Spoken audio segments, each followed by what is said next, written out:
Your Words Destroyed My Planet, the stream series. The edited version. Originally streamed live at twitch.tv/dualitysdownfall. More information in the description. Your Words Destroyed My Planet. Chapter 60. I knew you were alive! I knew you were coming back! Solix shouts at you, near enough right in your face. That makes one of us. I didn't think I was gonna make it. But I heard you. I heard you singing. You laugh weakly. Solix starts going on about how he knew you were alive and everything, but then he grabs your arm. There's a flash of pain, and you're abruptly not in front of him anymore. Instead, you're right back with Vriska. You reflexively grab hold of her. You shouldn't have let her go. You weren't supposed to. The dark, the void, the lights. What? I followed you over here, stupid. It was kind of hard to hold on when we went through that, Vriska says next to you. Your hands tremble on her sleeves, maybe from your holding her so tight, or maybe from how long you were holding on to her. How long was that? Did we do that? You whisper, staring at the wall. There's a giant circular door cut into it. It's almost shut now, and there are still some ghosts pushing at it. This place is full of ghosts and of people. It's chaos, and it feels like everyone is staring at you. You're being watched, assessed, studied. Son? Your dad's voice makes you pivot on the spot, still clinging to Vriska's arm. It's okay. You're okay. You're home, Dad says softly, coming closer. There's 100,000 pairs of eyes staring at you. You can feel it, and you can't... I don't know what happened to you, but I'm here now. I'm here for you, he tells you. Dad comes into focus out of the chaos around you. He loves you, always has. He put you back together after everything. He's your dad. You throw yourself at him and shove your face in his shoulder so you don't have to see everyone staring at you. I've got you, Dad tells you, and picks you up to carry you like you're a little kid. You have a flash of panic about losing Vriska, of holding her hand as everything caves in around you, the void about to eat you. You can't lose her. She curses at you as you grab her. You might have got her hair there, but she negotiates herself free, so you're holding her hand instead. That's okay, as long as you've not lost her. Things go a little weird for a bit. You're not fully present. There's lots of voices, and you only get snippets. You hear Carcat speaking Spanish for some reason. It's odd enough to catch your attention, but you can't stay with it enough to make it out. Gamzee offers to carry you when Dad starts walking, but your dad firmly says that he can carry his own son, and Gamzee leaves it at that. It's Vriska's voice that makes you look up from Dad's shoulder, or rather, her name. You peek up, ever so slightly, to see Vriska following your dad with her hand in yours. She looks wildly uneasy, and that's probably from Matuna being right next to her. Vriska, Matuna says, or said, that's what made you look up. Matuna, I couldn't leave you like that. It was at least partly my fault that you were there in the first place. I don't know if Mindfang made us take you, or... I don't think it matters, but I got you out, at least, Vriska says, somehow not apologizing. Yeah, you're not forgiven for that shit, but fuck, you were always better to me, or as good as you... And you got me out. Thanks for that, at least, Matuna manages to say. If it makes any difference, I can relate. Probably got what I deserved, Vriska says stiffly, and as before, you see her form shift to the agonizing tangle of biowires from the helm. Matuna hisses in horror and jerks back as Vriska fades to normal again. She made her pay, you mumble. Who? Mindfang made me pay for killing Matuna, or you made her pay for all of it? Vriska asks. Both, Matuna says at the same time that you do. Wait, you're just a ghost, but can he understand me?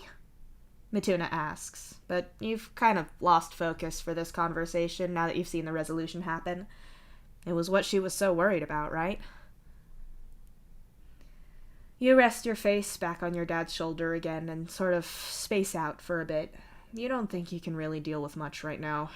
Eventually, you're brought back to reality by the tone of Gamzee's voice. It is even and polite. It's the tone he uses about one infraction away from picking someone up by a limb and smacking their whole body against the nearest wall/floor/breakable item of furniture. It's very, I won't say it again. Like Nepeta said, we're going to go in there.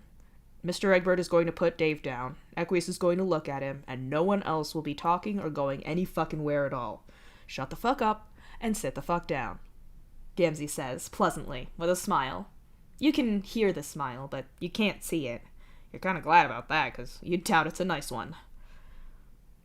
Your brain flicks to Spanish as Karkat starts talking, for some reason. We need to stay away and keep quiet so the doctor can check Dave out. I'd really recommend doing that. He's really not fucking around, Karkat says in Spanish.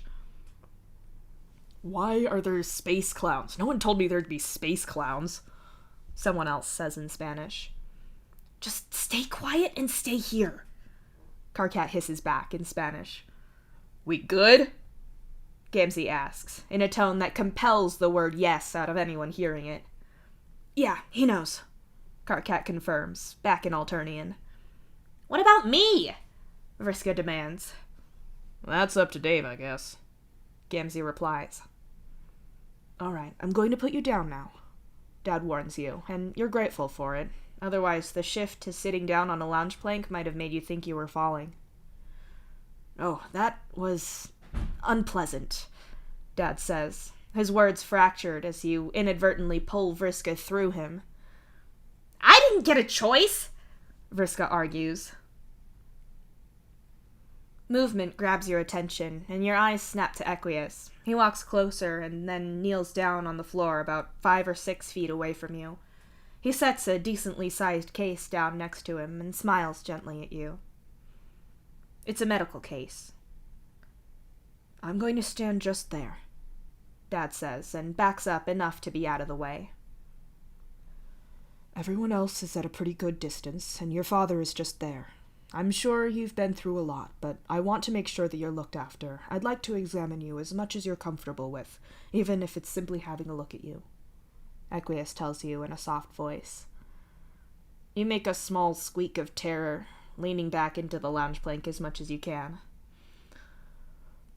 All right, let's try yes or no things to start with, he suggests. Can you hear me enough to understand me? You nod. Excellent. Are you aware of any immediate physical injuries that would need incredibly urgent care? Are you unable to breathe, or are you bleeding? He goes on. You shake your head. Wonderful. Can you talk at all? He asks. Yeah, you manage. And you remember who I am? He checks, and you nod. He's just disoriented. It happens, Vriska huffs. She pulls her hand free of yours, but then drops onto the lounge plank right next to you with a moody sigh. There's a bubble of talk from behind you, but Gamzee growls and it cuts short. All right, we're going to run by an early version of our rules with some modifications. Obviously, I won't do anything you don't agree to, and I will explain what is happening as I do anything. I'm going to assume that all of your older versions are back at their strongest, unless you tell me otherwise, Equius explains. I can do that, you manage to tell him. In addition, I won't touch you unless you allow it. I will be on my knees with my hands up here so that... Equius begins. Wow, do you make that kind of offer to Hal, too? Comes out of your mouth with a weak laugh. Equius gives you a somewhat exasperated look. From across the other side of the room, there's a ripple of laughter and a loud "Dave!" of outrage that sounds like it came from Hal. I will take that sentence as a good sign of your mental well-being. And, for the record, if he asked me very nicely and bought me dinner, perhaps. Aqueous says pleasantly, making you laugh and setting off a slightly strangled, "Oh my god!" from off in the distance, too. If you're done, could you hold out your hands so I can see them? Your fingers looked a little bloodied earlier, Aqueous says with a smile. Wait, are they? You hold your hands out in front of you, and then flat so that Aqueous can see them. You hadn't noticed, but they're pretty messed up. All of your fingernails are at least chipped, and a few are quite badly ripped at the edges, and it looks like they've bled. You were clawing that panel out of the floor. Vriska answers the question you hadn't even asked yet. They look very irritated, yes. Mr. Egbert, could you see if you can find a washcloth and bowl in one of the rooms with some soap, please? Aqueous asks. Unscented. Yes, I'll go look. Your dad nods. You look at him, and he nods, so he knows that you know that he's gone. It's one thing for him to go when you watch him go and let him. It's another for you to not realize and then be alarmed at him suddenly going missing. Thank you. Dave, could you give your fingertips a careful squeeze? I want to be sure that you've not fractured anything. I'd anticipate more swelling if that was the case, but I want to check, and I think you know enough to do it and would tolerate it better if you checked. Aqueous instructs you. Leaning forward a little, resting your elbows on your knees as you do, you go through your fingers by carefully squeezing the tips of each one and avoiding your busted nails. You have enough medical training for this, at least. Don't feel broken, you tell him. That's a relief. Now, your face looks a little rough. I can't see that the skin is broken, but if you could copy me so we can see if you're badly hurt. I'm going to move my hand now. Aqueous warns you. He shifts one hand slowly to his face, touching the edge of his zygomatic bone by his hairline with his fingertips. Your hand is shaking as you copy him, as if he was a mirror. Your face is kind of tender where Mindfang hit you. You'd sort of forgotten about it, to be honest. It's not the first time you've had to just deal with injuries around your parents. Your hand is shaking a lot. Is it very painful? Aqueous asks, pausing and taking his hand away from his face, and prompting you to copy without thinking about it.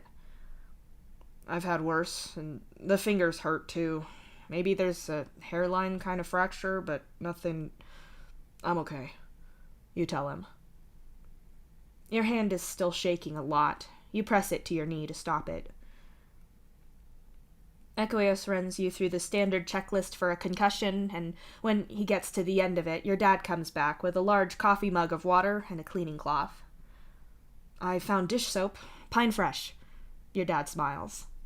Oh, cool, you say as he sets it at your feet. You should clean your fingers. Soap and water will do a lot, Aqueous advises you, so you go to get started. What, did you people run out of antiseptic here? Vriska scoffs. Stop talking, Aqueous grits out as you freeze up. You can't smell it. It's fine. You're good. It's soap. You're okay. You're cool. So cool.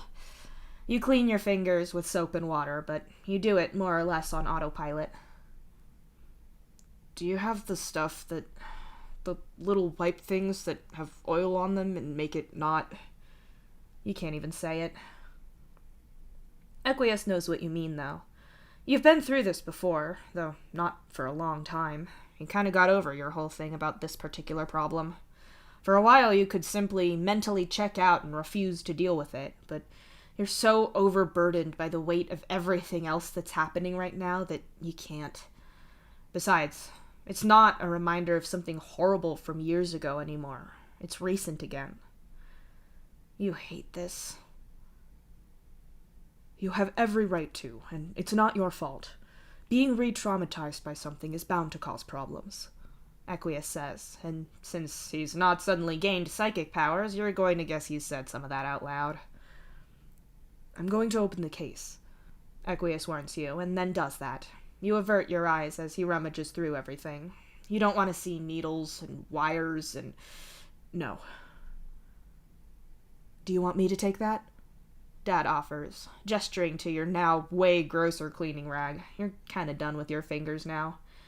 You nod and hand it back to him, grateful that all he does is smile and take it from you, Practical help and not fuss is appreciated right now. Here we are, Equius says. You look to see him holding up a few sealed packets of the little wipes. You consider what to do from here, but finally ask, can you? I don't want to feel it. Of course, I'll move closer. Equius agrees. He shuffles right up to you, still on his knees in that awkward position. He's right. If he moved, you'd be well out of danger before he could get up. It helps. As it is, you stay put and clumsily undo the top part of your suit. You slip your shoulders out and pull your arms free. You nearly gag when the sleeve sticks to your arm a little, and you hastily pull them free and turn them both inside out as you do so. We're in no rush. Get your breath back, Equius says soothingly, making no other comment about you or how you look. Somewhere back there you hear Gamzee snap at people to stay silent. You appreciate it.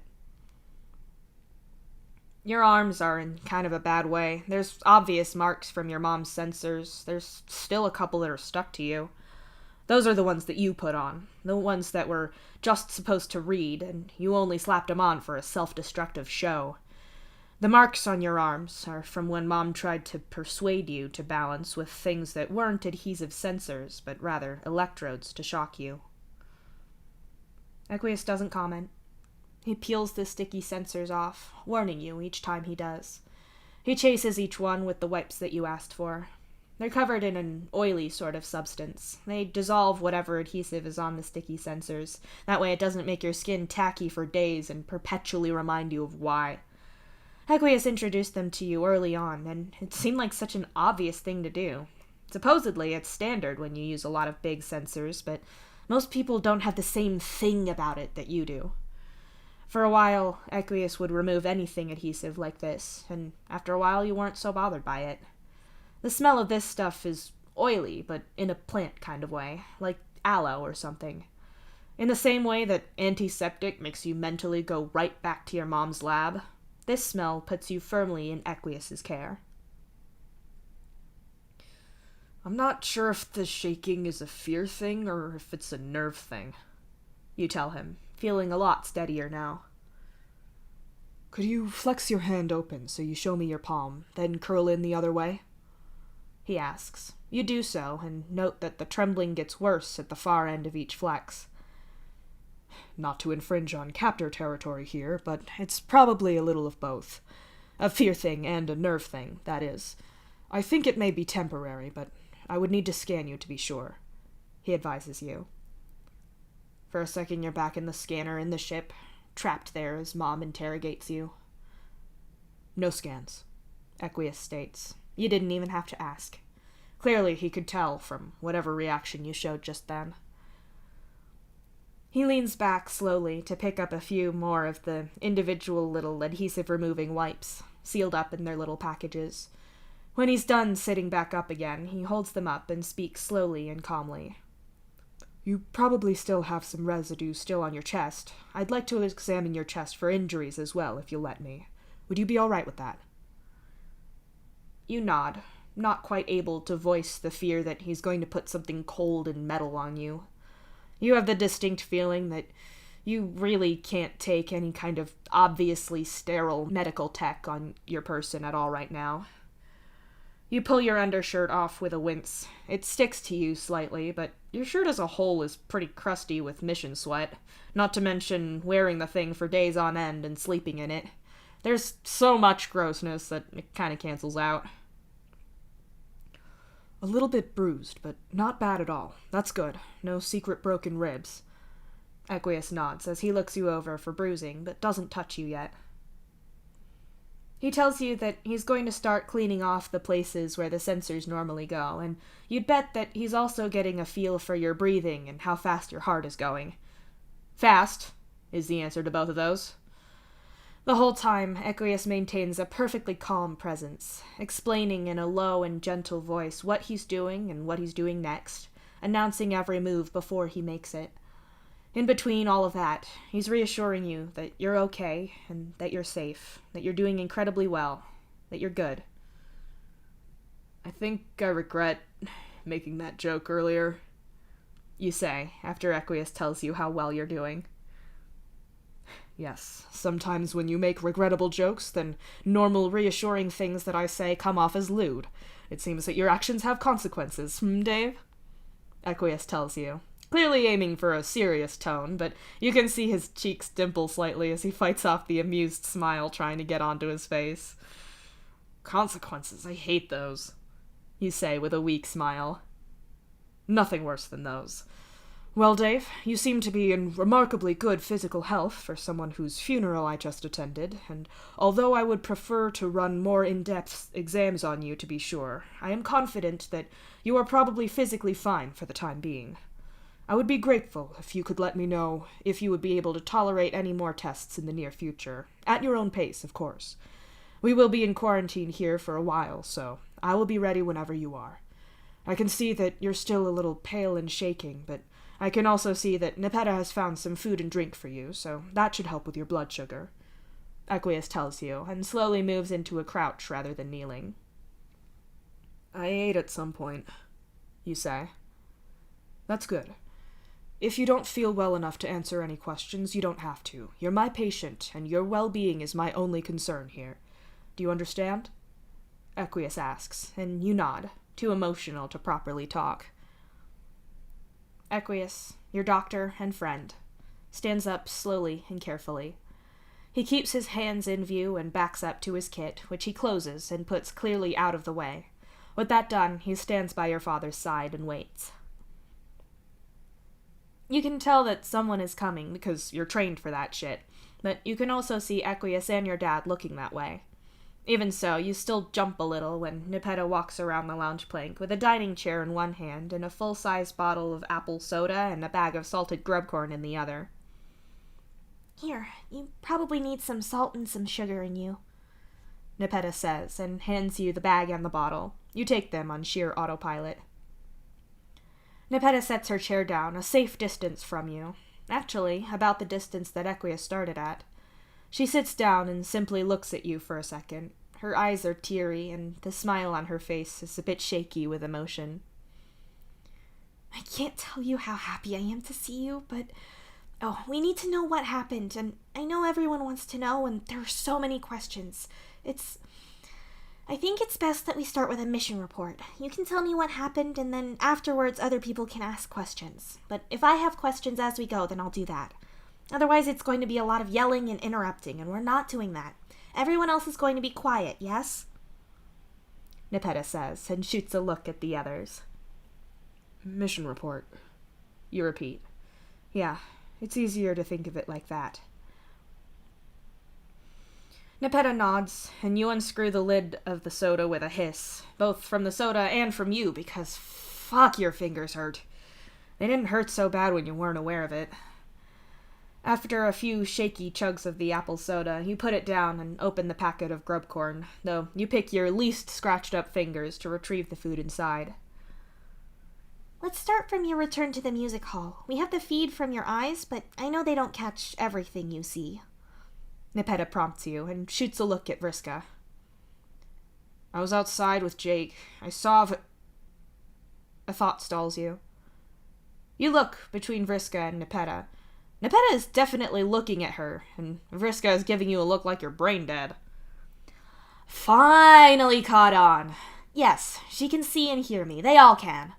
This place is lousy with dead people. It was chaos out there. Vriska sneers at you. I don't know what to do with that information, you say finally. Continue the report, then, Nepeta suggests, as if this is all totally normal. You can do that. There's a routine to a report that's familiar, and you need that now. I saw Vriska. She was trying to warn me, but I didn't catch on in time, or maybe I never had a chance. I got knocked out.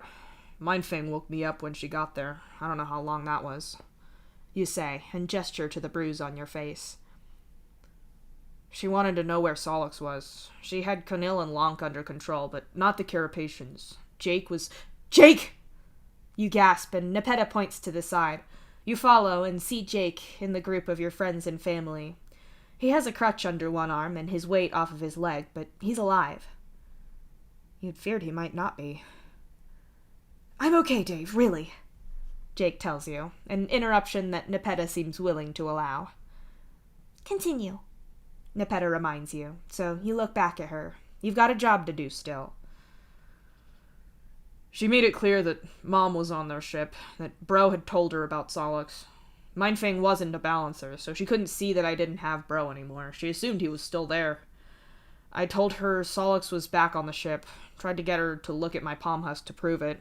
I figured Karkat would have given me any updates about Solix, so if he was there or close enough, then she'd know. I tried to convince her to leave, said that we wouldn't chase her. Obviously we'd do something, but I still told her that. She said she wasn't going empty-handed. She'd get Solix another time. I think someone shot her, and then she knocked me out with her psionics.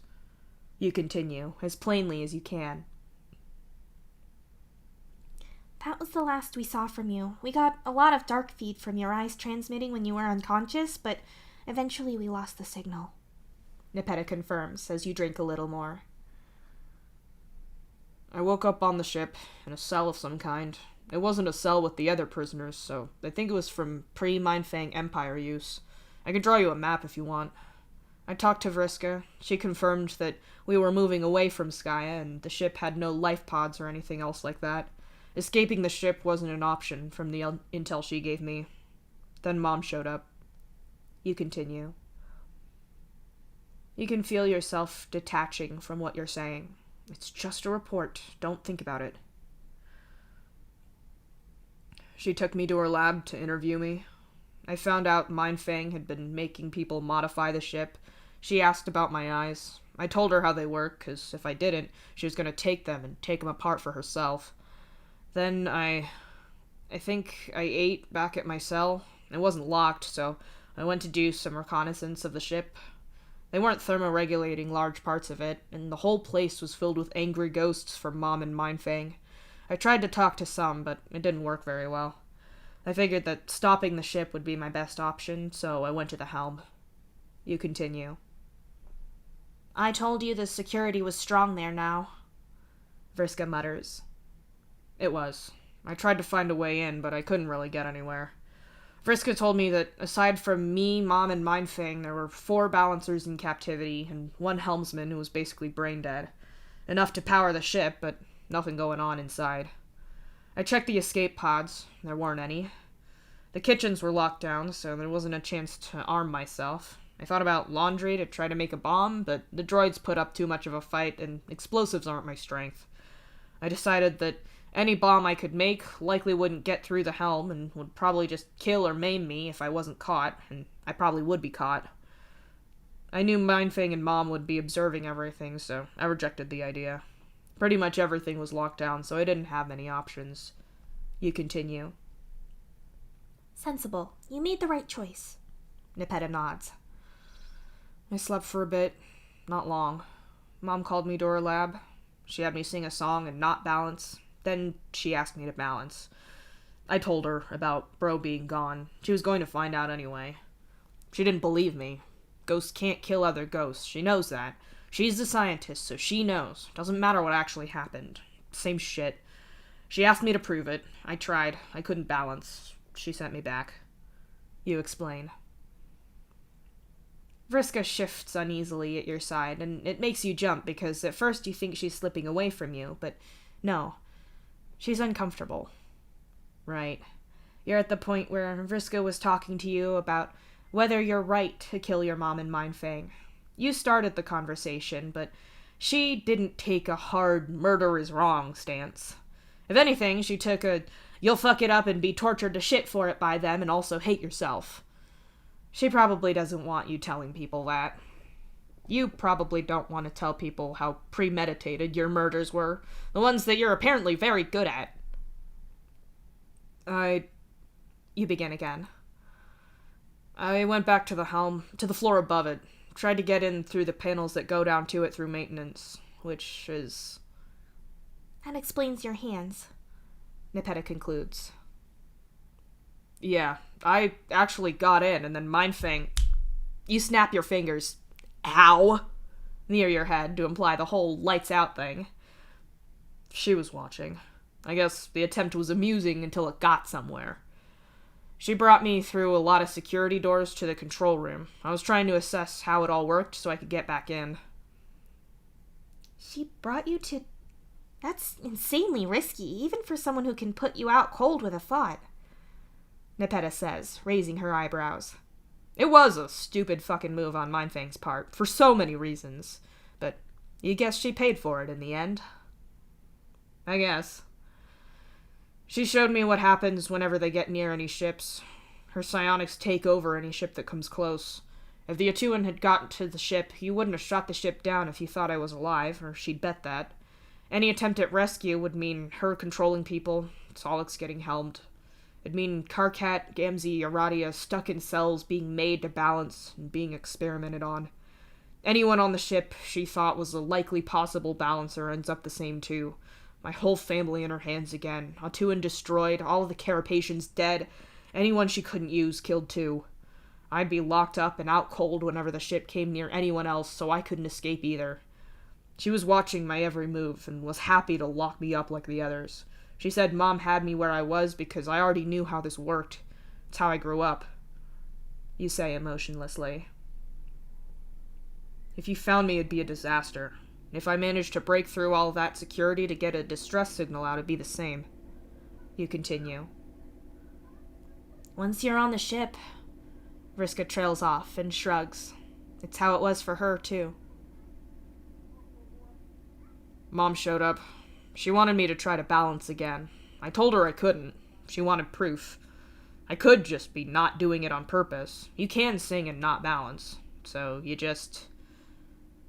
gesture to your arm vaguely, your hand still shaking as you do it. She told you she'd stop if you did it, even though you can't balance. Nepeta finishes for you. It was going to be like that. Best case, none of you found me, and they didn't come near the ship again, and I got to spend the rest of my life like that. Worst case. You shrug. You've already covered that. You asked me to ask the other ghosts if they knew that song. How did you know they would? Vriska asks, finally. Sailors know shanties. It's a pretty famous one. Avoiding it was a pain on other ships already, so odds were good. You say simply. We found the ship. Iron Chain caught you on the other end of their solar system. Then, out of nowhere, there was a surge in the void, Nepeta states. Yeah, well, me and a bunch of dead balancers, a whole load of innocent but angry ghosts. The place was already bitter as shit about the past. My whole motif is revenge-themed anyway, plus I'm dark. I wasn't gonna let those two ruin anyone else's lives. When she jumped the ship, it killed the 4 balancers, so it was one agonized, brain-dead helmsman's body, me, and those 2. I wasn't letting anyone else be a lab rat or a battery, and no ghost on that ship deserved to be stuck there watching that until they dissolved. So I called the Void and fed them to it. The ghosts killed Mindfang themselves. The Void didn't even get her, but Mom... You're shaking. Is it the nerve damage or the lifelong rage at this whole fucked up situation? Maybe both! The ship got ripped apart. It was me and Dave with the doctor at the end. Then it dragged her in, too. Vriska fills in for you. Then it was dark. We were in this bubble of something. I don't know. Some part in the void. Maybe it was too busy chewing over Mom, its biggest fan, to get to us right away. But then I heard this bark. I heard Laika. You say, and across the room, you hear that same bark again. You look around the lounge plank, past Vriska, and see Beck standing by Jade's side. His tail is wagging eagerly as he looks at you. You make eye contact, and he eagerly trots over, his white tail swishing behind him like an enthusiastic white fluffy flag. Pause, you tell him, patting your knees. Beck stands up on his back legs, putting his front paws delicately on your knees. He looks you right in the eyes with that incredibly intelligent expression that he's always had. Beck, you say carefully, lay down. Beck leans back and then pulls his paws off of your knees to lay down. For a moment, just a moment, there's an after-image of smaller white paws on your knees. Smaller paws connecting to thinner, shorter legs and a smaller body. There's a smaller canine face that's gentle and friendly, and whose eyes are filled with stars. But after that fleeting moment, you can only see Beck. You hear the balancers react. You see Vriska jerk back, but no one else does. Nepeta doesn't seem to notice anything amiss, although she catches that she missed something just then. I heard Laika barking for me. I was holding on to Vriska because I didn't want to lose her. Neither of us deserved to go out alone in the void. I'd had a dream about Laika before, of trying to follow her through space, and I had literally nothing to lose, so we tried. We tried to move through the darkness, and eventually we found this... I think it might have been the ship. This ship. It felt huge, but every time I tried to grab hold of it, I'd lose it. I probably fucked up my fingernails, too. You add, glancing down at your hands. Then I heard the song. I heard Gamzee leading, and then everyone. You say softly, and look at him. We promised, Gamzee says simply. You had, years ago, when you were both on some awful mission in the fucking rain, and you'd both been morbid as shit. You'd both been trying to wrench your dreams away from each other, and that whole trip, GHB and Bro had a rare ceasefire to torment you both instead. Often in funerals, you'd have the most senior opposing balancer lead the song, but you and Gamzee had sworn you'd do each other's. As much as you're not friends, you unfortunately get each other.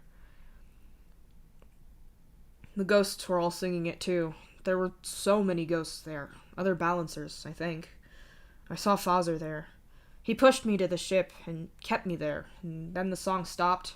I heard Laika again, and then there were these lights. I pulled Vriska with me to the last one, and then... You hold your hands up in disbelief.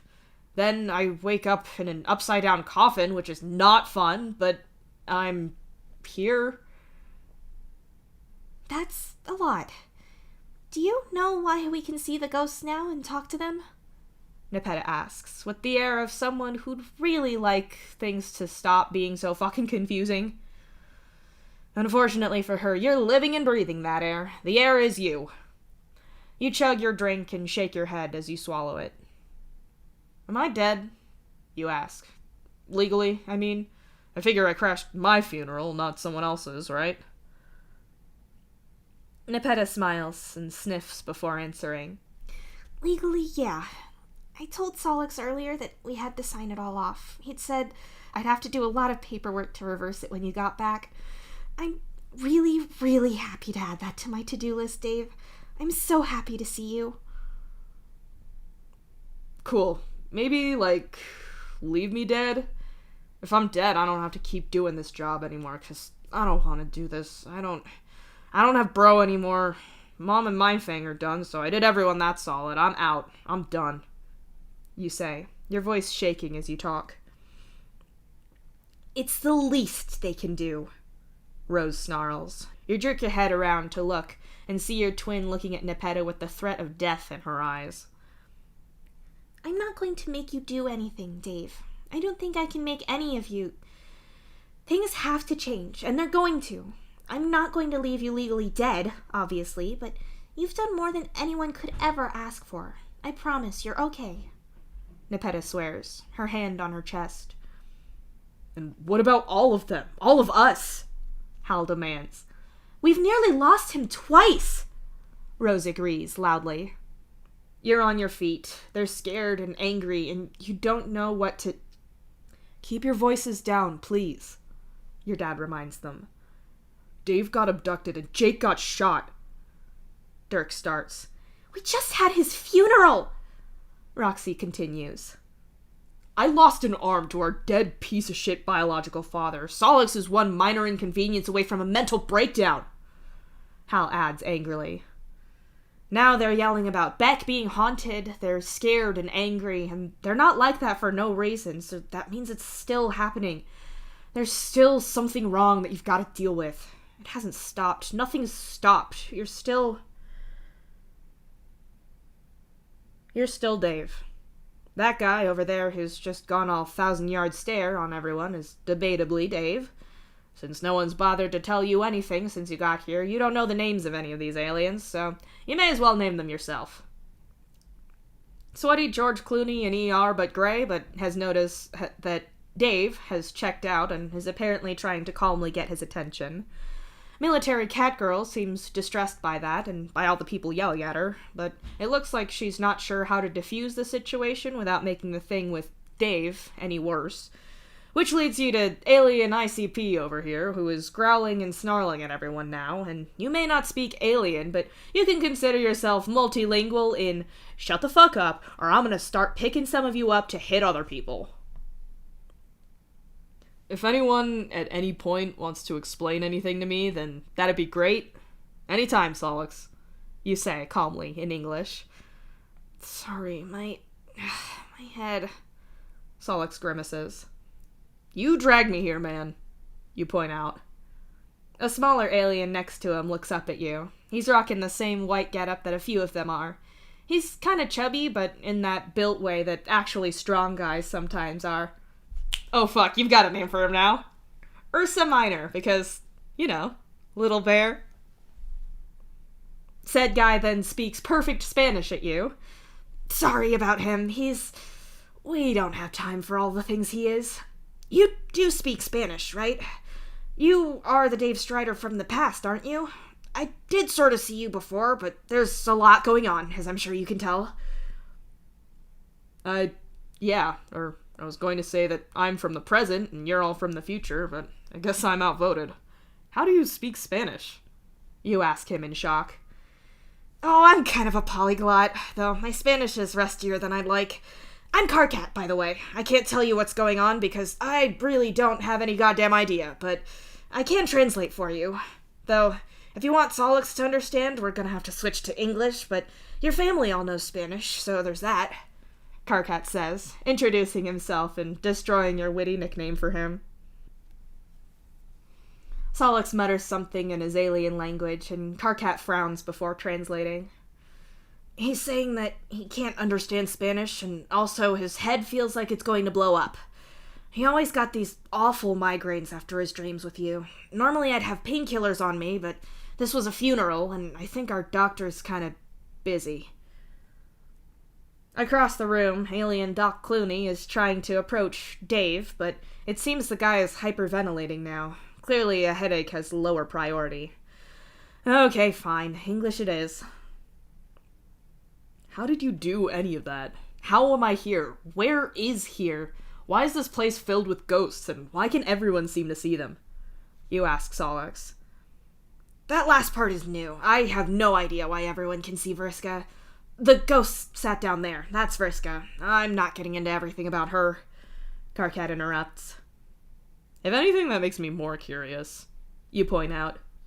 Jesus, no. Forget everything about her. Trust me. Carcat grimaces. Ex-girlfriend drama. Got it. You nod. What? No! Absolutely not! Carcat reacts in horror, his voice just getting loud enough that the clown shoots him a dark look.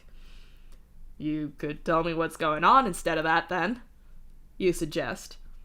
Ugh, fine. No, this amount of weird ghost shit isn't normal. Normally there's an amount of ghosts around. There's ours and the odd one here and there, but nothing like that. They all came out of the same door that I guess you came through. I didn't actually see. I was too busy dealing with the sudden wave of ghosts and the reappearance of my boyfriend whose funeral I was at. Carcat adds. You're the other boyfriend. Solix told me about your alien space gay polyamory. Sorry for implying that you had the hots for the dead one, you say in realization. Carcat's eye twitches and he backhands Solix in the arm without even looking at him. Solix snaps something at him in his alien language, but you can pretty easily translate that to some variation of, "The hell was that for?" Solix did drag me through that door and also catch me somehow. I'm gonna guess that you don't have any idea how he did that either? You ask. I don't know, no, but I think... Carcat trails off as he looks at another alien making her way to Dave, although his siblings all seem pretty mad about that. Alien ICP man dissuades them from kicking up too much of a fuss, but it's clear that he's watching this with interest, too. Miss... you're gonna have to name her now too, aren't you? Looking at those horns, you're reminded of cinnamon buns, so that's what you're gonna call her. It's a little interesting that they all look so different. You figured that the rest of Solix's species would have horns that look like his, but it doesn't seem that way. Cinnamon Buns talks to Dave, and whatever she says it in a way that makes him straighten up and look a little more tense, but a little less like he's going to lose it. She gestures to herself, and then Alien ICP Man, who nods in a businesslike way. Karkat even perks up and nods in agreement, and Solix gives a weak thumbs up. Dave talks back in a shaking voice, and then gets led away by the sweaty buff doc and the human guy who has strong dad energy. And you say that as a father yourself. You know your own kind. Mind filling me in? You prompt Karkat. Right, sorry. So, Dave is clearly... Karkat begins, but he doesn't get further from that. Hey, no, I want answers. I need to know what happened and who he is, where he came from, and why you're talking to him in English. A girl demands, in Spanish of all things. She's storming through the group of people to get to you. Wow, you are a lot like my mom. Rose, I guess? You ask in Spanish as well, and that appears to pull her up short. Yes, how? She asks.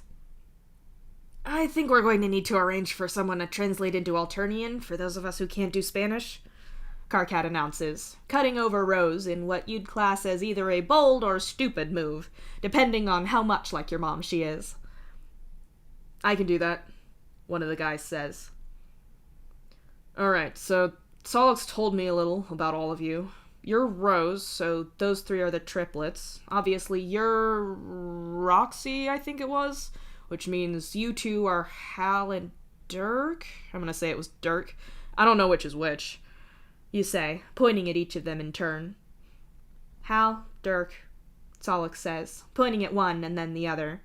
He doesn't know Spanish, but obviously he can work out that you're figuring out who is who. Not really the kind of day when I feel like impersonating Dirk for a joke, one of the identical guys says. By process of elimination, you're gonna say that's Hal. Dirk shifts from translating what's being said and then looks at his brother to say, You only impersonate me for wish fulfillment. I like to remember what it's like to be one of the little people. Hal shoots back instantly. Ah, siblings. That said, this is really familiar to you. Oh, the hair. It's so obvious when you stop thinking of how much the girls look like your mom or Sophia, or how the guys look like you and your son. You're so used to your mom having white hair and Sophia bleaching hers that you almost didn't catch how white all of their hair is, and the eyes on Roxy are a dead giveaway too. Huh. I just realized how much you look like your grandparent? I don't know what word they used actually, but I don't think you met them, right? You ask. Your daughter? No, that was before we were born. Hal answers. Yeah, Solix mentioned that, I think. It's been a while for me, but I meant how much you look like her partner. I guess the two of them did get back together and got their shit together after all. You say, thoughtfully. The resemblance is really obvious now, actually. We don't know who Bro's father was, Roxy says after a moment. It wasn't listed anywhere. We checked, Rose adds.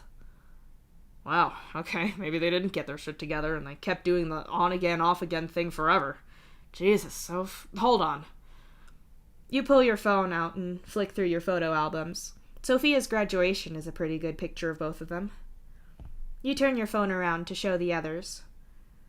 That's Sophia and Leaf, although there wasn't their name legally at that point, but they'd been going by it since middle school. They got a lot of shit for the albino thing and the non-binary thing, so Sophia stuck up for them. Leaf didn't believe in the whole supernatural thing, and it was always dramatically breaking up and getting back together. The hair and the eyes are pretty obviously like yours, you explain. Bro's parent was trans and apparently not around, Roxy says slowly. Oh, motherfucker, is that why...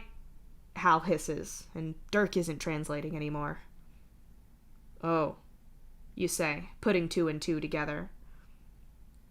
Solix told you that Bro was a bigot, which you never got because your kids were never like that, and you couldn't imagine them growing up to be terrible people, so where could he have gotten that from?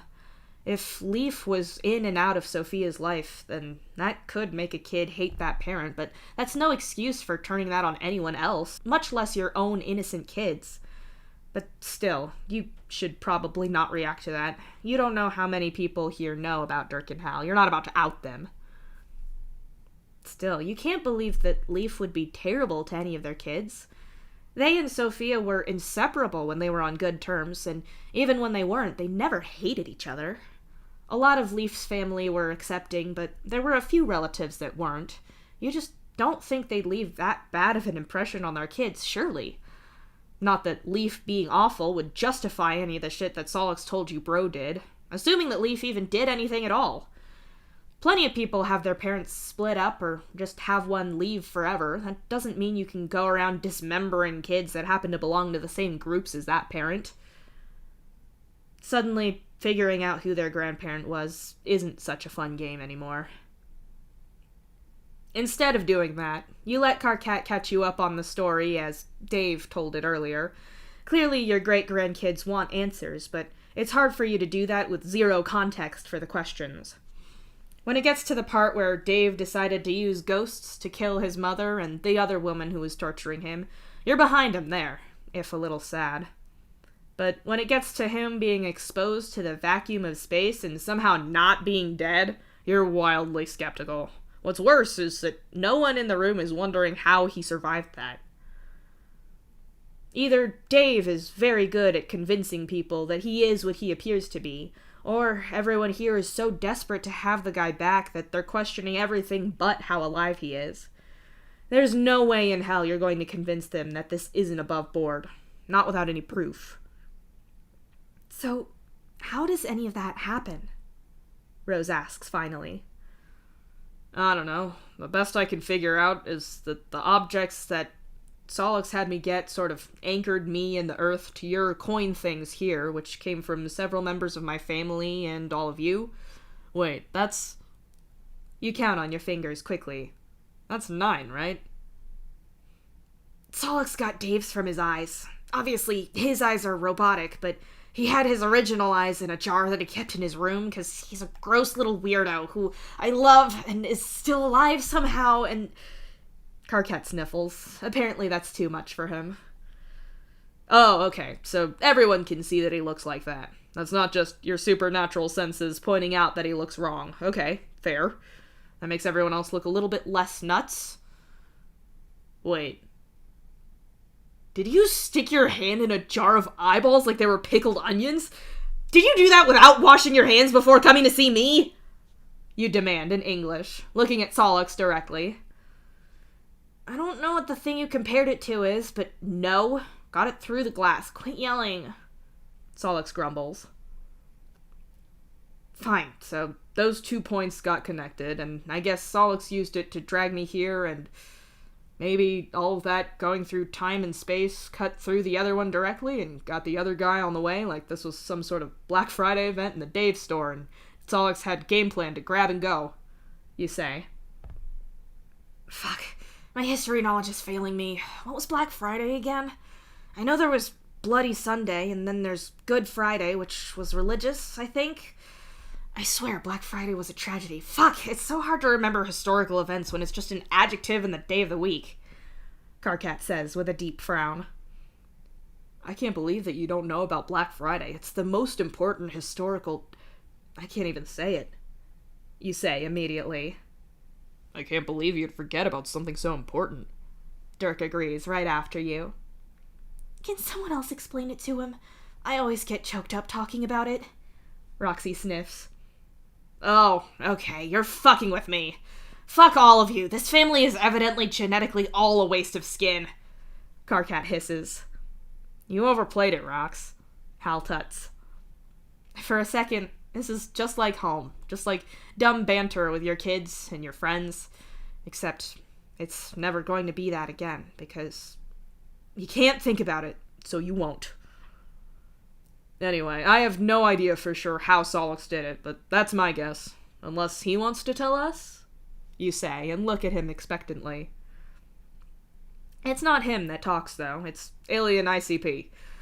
Dirk listens for a second and then translates for your benefit. He says that he got some sense that what was happening was supposed to happen when Solix was opening the door. That's why none of them stopped him. Dirk says, in the tone of someone who thinks that whole explanation is utter bullshit. That does make sense. Sometimes you get a feel for when something is supposed to happen. Solix did say that he wasn't totally sure why we had to get each thing, but that it had to happen. But if he was doing the same on your side... You're not really sure here. If past Solix didn't know, and future Solix didn't know, then who knows what the hell is going on? Pro tip for anything to do with this idiot: if two or both is ever an option, then that's the thing he goes for. So it's on brand for him to have the same vague sense of what's going on through both ends of this thing. Karkat explains. What about Beck? Sorry, the dog. I mean, you all freaked out about him, and Aradia said he was haunted.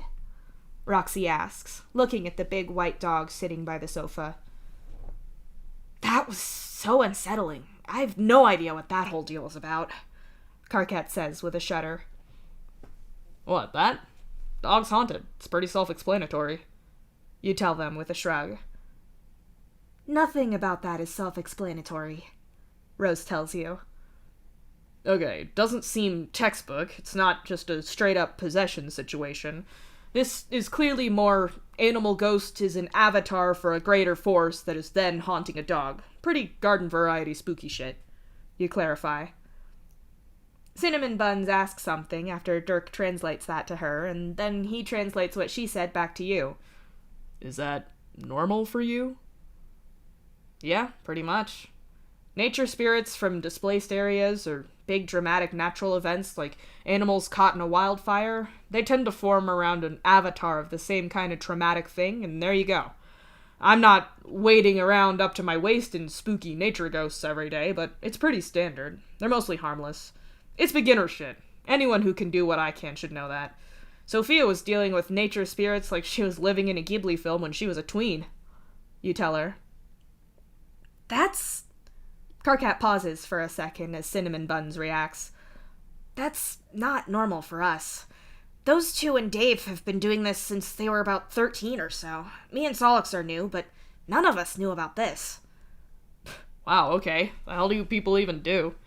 Come here, doggy. Come here. You call out, and crouch down a little as you call. We live on a spaceship. There's not a lot of animals or nature here, so... Roxy points out. Space is natural, but I guess. You reply, watching the dog amble closer to you. Huh.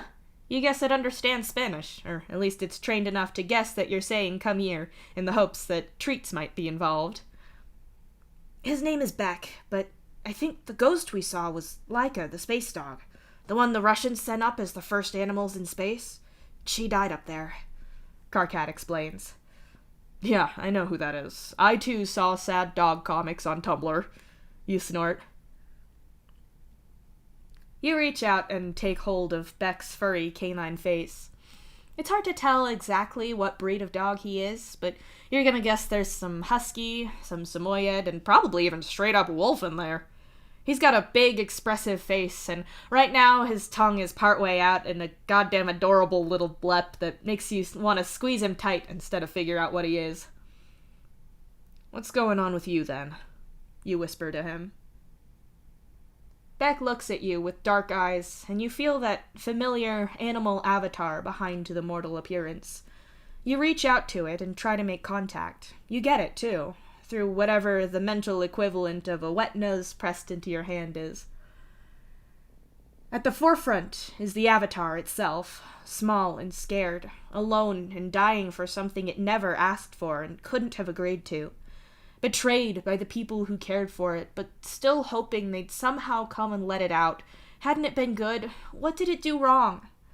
But behind that, a countless number of dogs, some long released into the wild with puppies of their own, snuffed out in an instant. Others still waiting for their owners who had suddenly disappeared.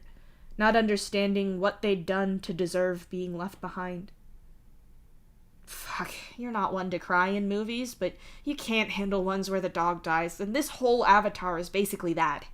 Something vulnerable that wanted to be good, only to get abandoned and betrayed by people who should have cared. It makes you really glad that you never had any pets near the end of your time on Earth. You were avoiding this exact thing. It is Laika, and every dog that was still on Earth at the end. I can't do anything for this. For some of them you can resolve their trauma, but I can't fix that. You say sadly, rubbing behind Beck's ears and making his tail wag. He was Jade's service dog, and then Dave's too. He still is, emotionally at least. Rose explains. I can see how that would work. A chance to be needed and loved again. But like I said, space is natural, so it makes sense that if this is going to have any kind of natural vibe, it'd be that. You tell her. That's why Dave heard the barking then? Why Laika kept showing up in his dreams and in my vision? Karkat says, clearly thinking out loud.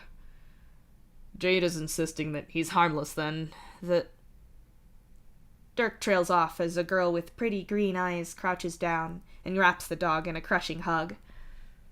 I guess so. He really scared me and Solix before, but it must have been the haunted thing. He didn't really do anything more than growl or be a little too smart, Karkat says guiltily. I wouldn't say that. You shrug and stand up again. If you're looking for a likely candidate for an animal avatar likely to kill, something like this would be an easy pick. If you abuse an animal, it's way more likely to one day snap and bite back, and that's 1 billion abandoned and betrayed dogs in there. It looks like it's chosen to help people who need help instead of lashing out, but that doesn't mean it doesn't have serious teeth. That's a lot of power in there. Solix winces as Beck barks and wags his tail, seemingly pleased at your attention, and at the girl giving him a hug. Karkat makes an unhappy noise and kind of manhandles Solix into sitting on the floor before pulling out what looks like a phone and tapping away at it. Other people around you are talking in their alien language, and the feeling of being alone comes back to you again. As much as you try to distract yourself with haunted dogs and other people, it's still there. Are you messaging Equius? Can you ask him if Dave is okay? I didn't mean to... Rose sighs and looks despondent. I think us shouting and being upset triggered him somehow. Alien ICP replies after Dirk translates. If you're all scared, there's something to be scared of. He only got talked down after we told him that he had to rest so he could take over from us on the next shift. Otherwise we'd be too tired to protect everyone. So you really don't know much more than us then?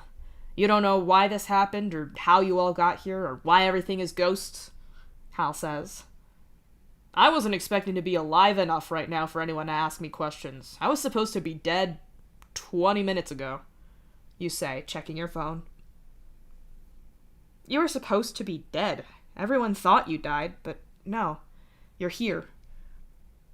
At least you're alive. That's a good thing to come out of this, at least. Roxy says brightly. With the one exception of Solix, everyone I've ever known or loved is dead. My whole planet is gone, and I'm stuck on a spaceship in the future with a haunted dog, a language barrier, and 1 billion ghosts that came through a weird hole in space. My plan was to get high and drunk on a beach, sober up to hand Solix whatever random item he needed, hopefully get back to high and drunk, and then blip out of existence. So, not wildly thrilled about this.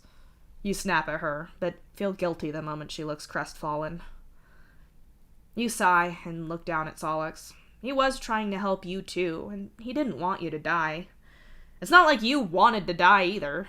It didn't seem like you got a choice about that, and now you're suddenly not about to die. You don't know what to do about it. Sorry, it's been a day, and I'm still a little hungover. I didn't mean to snap. That wasn't cool. I'm sorry for whatever happened to your brother. You say, not adding, and for having to deal with whatever is pretending to be him, because that'd be mean right now. Thankfully, alien Doc Clooney comes back in and passes Solix some pills that he takes immediately, without even drinking anything with them. His return breaks up the tension that you brought up by not being too grateful to be alive. People are immediately clamoring to talk to him, and given that you can hear your name repeated, or you suppose your great-grandson's name, you can guess what they're talking about. Hal hangs back as other people ask the same questions. It seems like a good opportunity for you to step up closer to him and talk quietly. Hey, Solix told me about you and Dirk. You start. I'm Dirk. He interrupts. Wait, I thought he was. You say, pointing at the other one. Nah, I'm fucking with you. I'm Hal. The guy grins impishly, and you get a flash of Sophia and Leaf's faces when they were both up to mischief as teenagers. Seeing that makes your heart ache. Fucker. I'm pretty sure that Solix didn't think we'd ever meet, and he was telling me about how my grandson was a complete piece of shit to all of you. So I wanted to say that I know, but I didn't want to mention it earlier. I don't know how out you two are. You explain, keeping your voice low. Oh, the trans thing? Literally everyone knows. The only person it was news to was Solix, because he chronically doesn't pay attention to other people if he doesn't care, and I guess he missed the backstory part. Him finding out was the funniest shit. But also, our dad is trans, and my sister June is too. There, that's her. It's not a secret. You're okay. Hal explains, and points a girl out across the room. She looks totally different to the rest of them, so you suppose she's related to your great-grandkid's adoptive father. That's good. I didn't want to out anyone. I've had that done to me with my sexuality before, and it's never fun, so... You explain. I only care about the opinions of people that I give a shit about, and I don't give a shit about the kind of people who'd have stupid opinions about anything like that. It's a great system.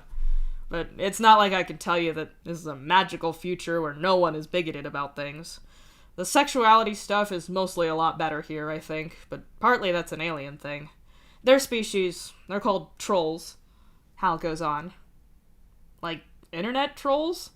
You say skeptically. I know, right? You should message Carcat sometimes. It's wildly appropriate for him.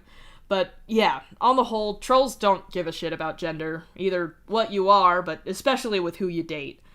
Some of them are shitty about changing your gender, but there's trans trolls too, so it's not unheard of for them either. Hal explains. Fuck me. Gay space future. You say in quiet awe. Gay space future. It's not so great on mostly human ships, or it wasn't on the one we came from. Other ships might be different. I don't know. Or super care. Hal adds. He says Dave's passed out on Dad now. Dirk reports, appearing at Hal's side. Great. Did you know we live in a gay space future? Hal asks. Shit. Is a future space gay? I'd hope so. Dirk says immediately. His tone totally flat, but still obviously amused. Rose, did you know we live in a gay space future? Hal asks, calling out to his sister. Yes, I refer to it as such at every opportunity. I tell my girlfriend this every morning. Rose replies, seemingly confused by this sudden announcement from Hal. And here I am from a time gone by. You sigh. The pan-galactic future is pretty great, Roxy announces, leaning on Dirk's shoulder.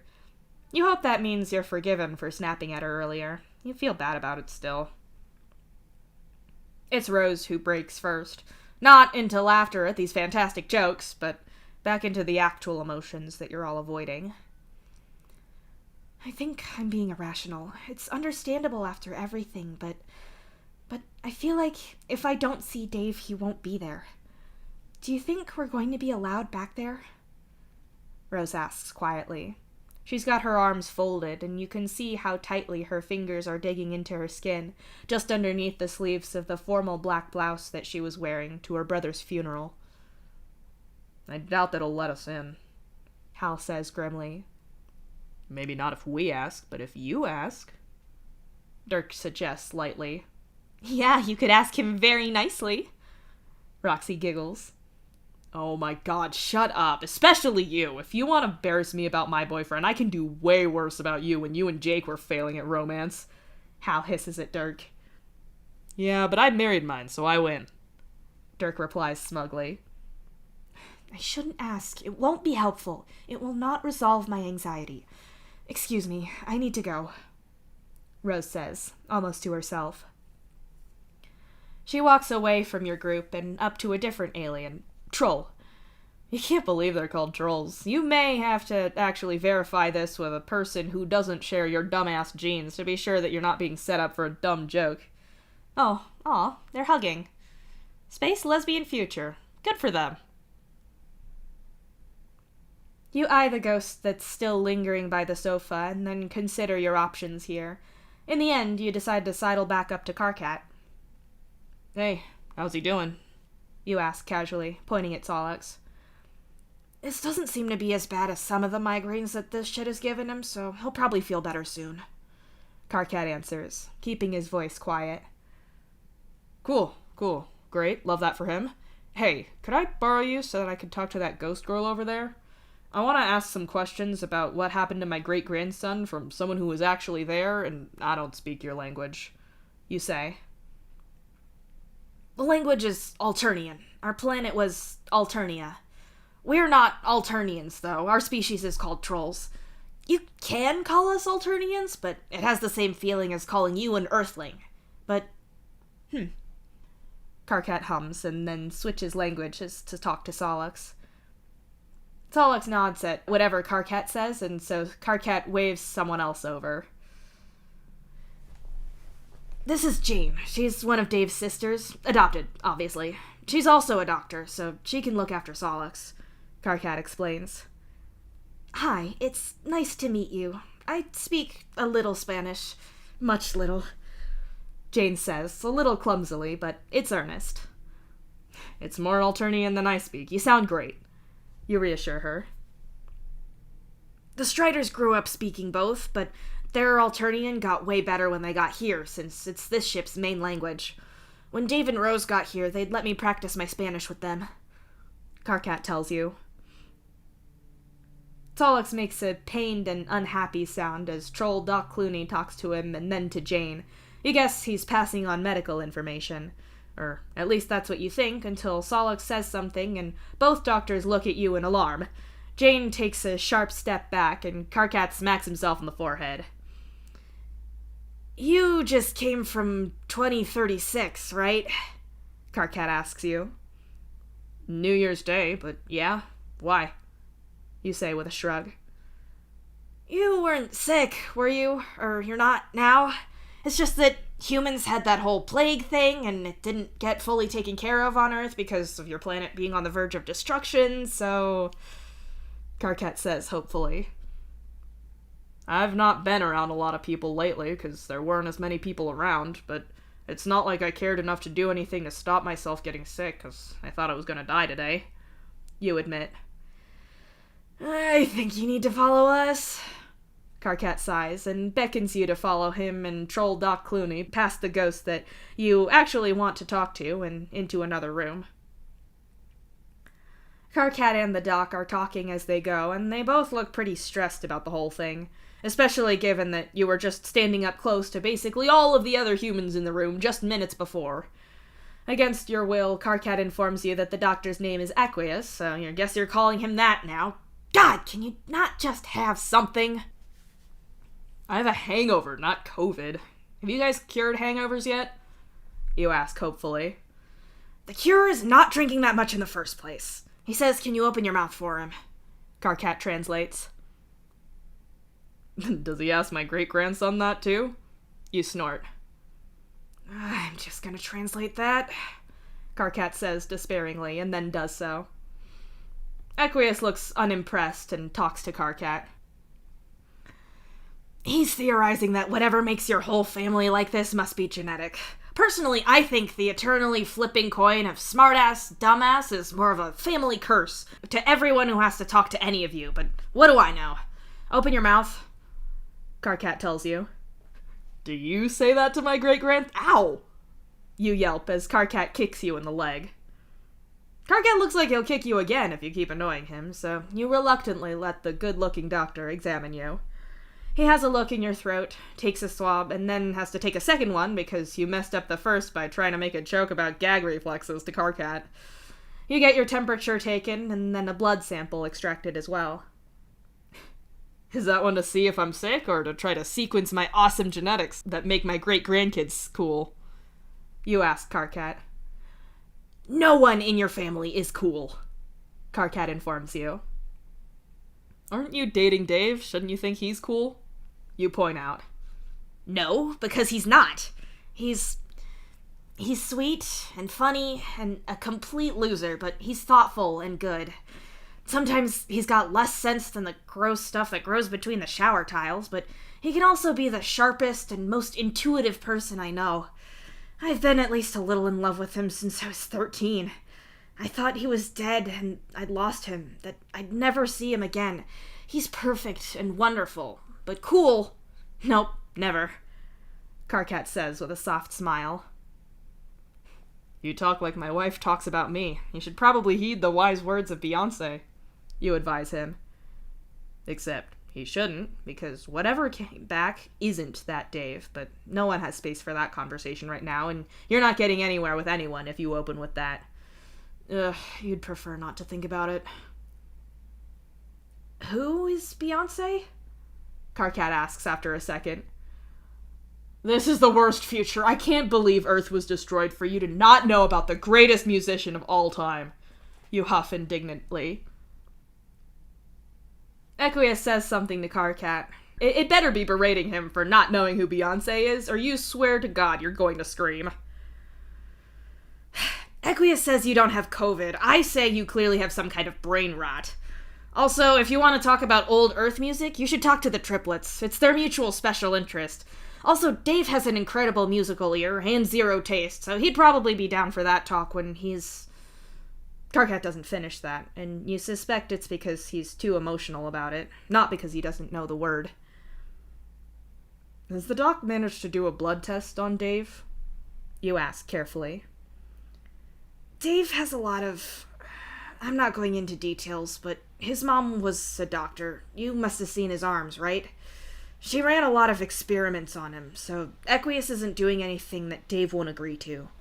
I'll ask, but I think the answer is going to be no, Karkat explains. He does ask Equius, and the doctor shakes his head. How convenient. You don't suggest that they should just do it anyway, because you doubt that whatever will come up will be right, or if it is, then it won't be living. No one wants to hear that. But you know. That is not Dave Strider. You are Dave Strider, the one and only. You are... something. Hazily you come back to the waking world, to the sleep-distorted audio of quietly sung Mandarin. Your dad's voice comes in through one ear, but reverberates through the other from his chest. His hand is warm on your back, and for a moment you think you must be dreaming. You're not, though. It's too real. Dad worked out really early on that parents that were too quiet were unsettling to all of you, so he got in the habit of talking or singing softly if any of you had nightmares or were just on edge at all. He couldn't be anyone else, and you don't know the words of this song to imagine it. His heartbeat is drumming gently against your ear as you open your eyes. You're in your room in quarantine. You were in here earlier.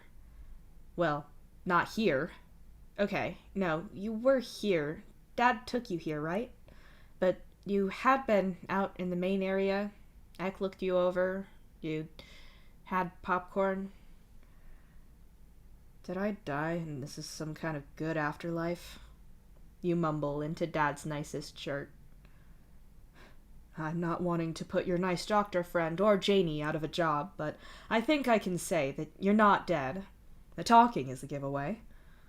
Dad chuckles. The sound is all rumbly in your ear. You thought I was. That was my funeral, right? You say, and hear how his breath catches. I'm very, very happy that you came back. I'm not sure I can handle you nearly dying this much. Dad says, his voice controlled, but very obviously agonized under it. You did that. No, the powers that your fucking parents forced on you did that the first time, and the second time, it was those powers and taking Mom down with them. They did that, but they are all dead now. I think I kind of quit, you whisper. I heard that. I think it caused a lot of big feelings, Dad says. That's dad code for your siblings lost their shit about something. You don't actually remember what happened. Things feel a little hazy. Thinking about them being upset is giving you the heebie-jeebies, so you're gonna swerve right around that. Did they use a good picture of me or that dorky one? You ask. All pictures of you are nice pictures, Dave, your dad says sincerely. If you want an answer to that, you're gonna have to ask someone else in your family. Fuck, if everyone thought you were dead and they put up that stupid picture of you from right after your sailor training, you're gonna lose it. Was it a nice funeral? You ask hopefully. No, because it was yours, and I never wanted that, Dad says stiffly, but then he relents. Nepeta said some very moving things. There was quite the turnout. You're a popular young man. Gamzee started to sing very nicely, and then all of the dogs interrupted, and that nice young man Solix sang at the wall, and I think ripped a hole in the wall. Possibly also reality. But he brought you back, and he also brought back another Dave Strider, so I'm not going to complain. I haven't got the chance to speak to him yet, beyond being told who he is. Dad explains. That makes you sit up. You were in the void with Vriska, then barking, singing, ghosts, then here. How the fuck did he do that? You wonder. I think everyone was really hoping that you would know, your dad replies. No one understands how or why Solix does anything that he does, you snort. Your dad makes an uneasy sound and undoes his tie with the slow and deliberate motions of a man distracting himself from what he's about to say. I was very busy with the funeral planning and caring for Rose. She was very shaken at losing you. We all were, but she... Dad winces. Yeah, I remember from before, when you didn't know what had happened on Somnos. You nod. She didn't handle it as well this time. Repeated trauma, I suppose. I heard about other people as well. Nepeta was very good at keeping me informed. I believe that your friend Gamzee was very affected, but he was functioning for your sake, I believe. But Solix... Dad hesitates. The impression that I got from Dirk was that Solix was probably on the edge of needing to be hospitalized. He was very certain that you were alive, and obviously you were, and we were all hoping that something would happen. Oh, so you might need to be careful there. Or do you? I'm not sure that's right. I mean, if this was a thing to do with his weird double-sided balancer powers, then he probably was certain that I was alive. I wish I'd known I'd be back here. I'd felt better about it. Your confidence drops with each word, as your dad gives you a look that suggests that no matter how right Solix was, he is concerned. He always liked Solix. Said he was a nice young man, which is wrong on 2 counts, because, of course. He's also always liked Karkat, too. Always referred to him as the sweet loud one, whenever you were teenagers and talking about your mutual friends with your sisters. Okay, so I've got to talk to a few people, then. You sigh. No, you don't have to do anything. This isn't your crisis to manage. You're not working. You don't have to do anything.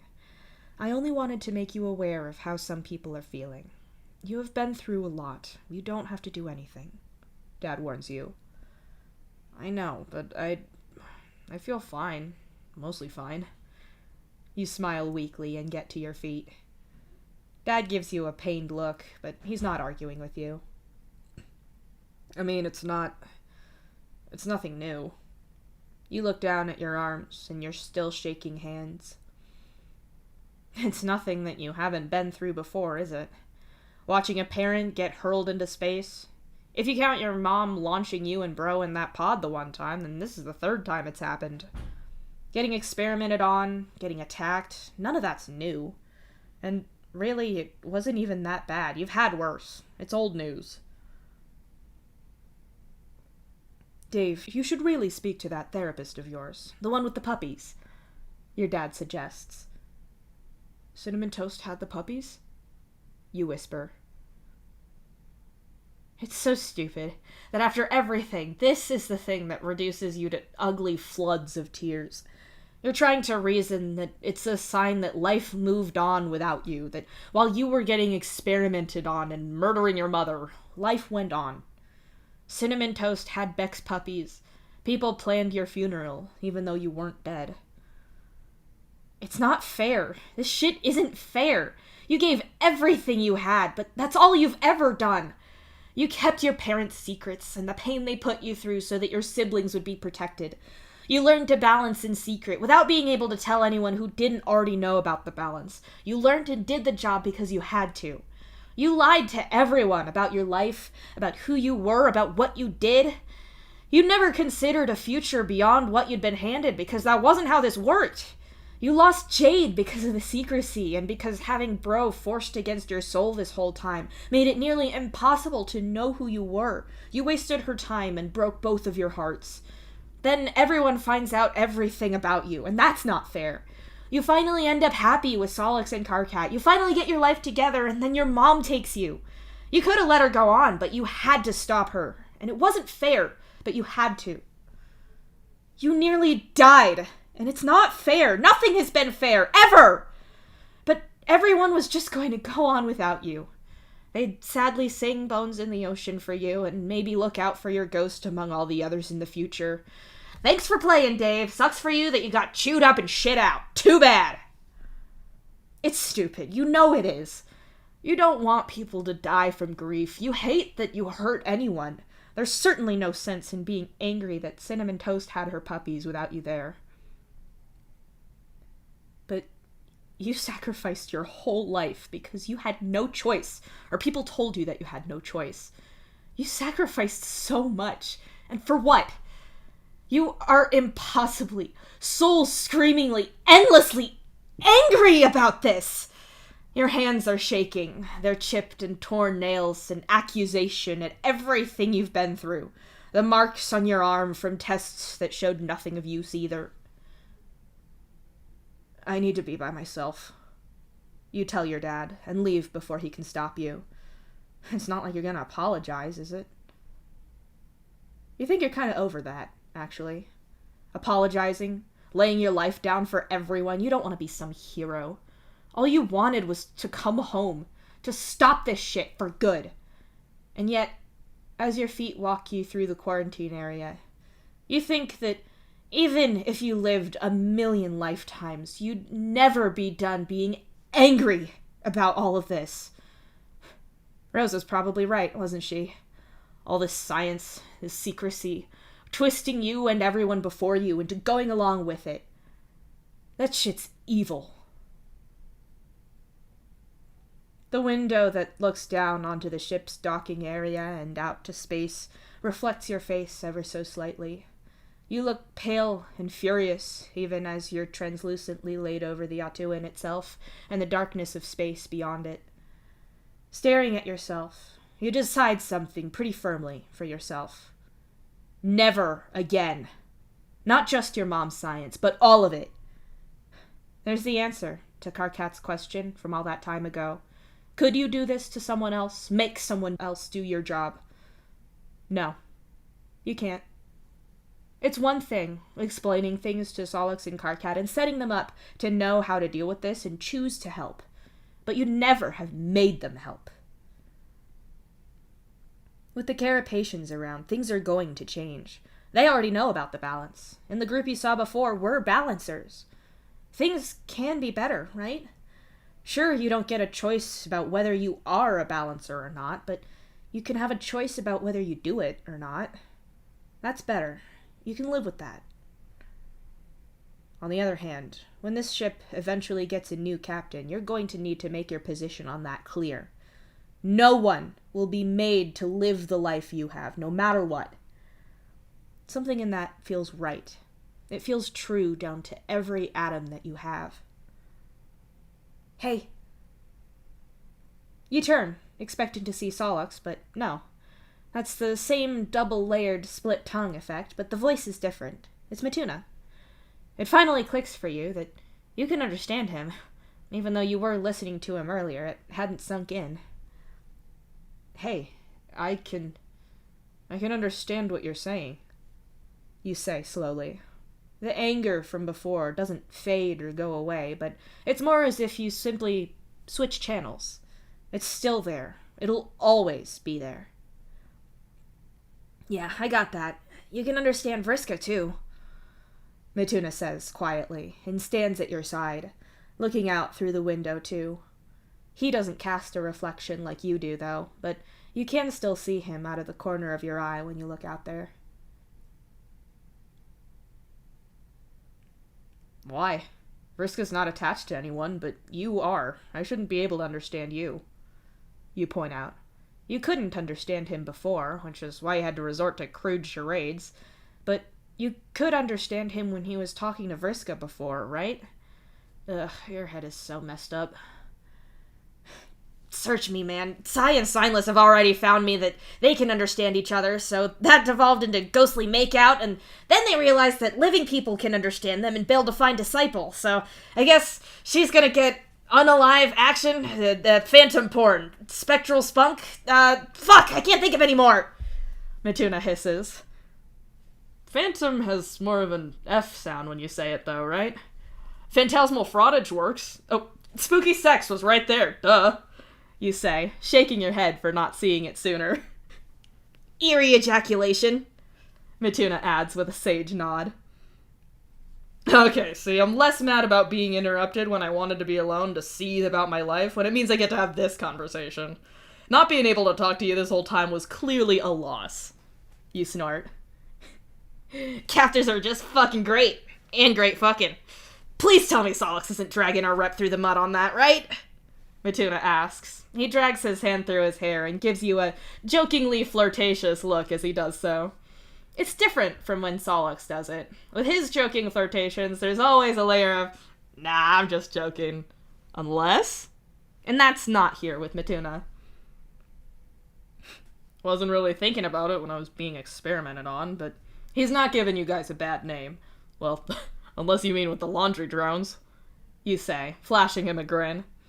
Trolls are fun, kind of technicolor and laundry generating if you're getting very personal with them, but very fun.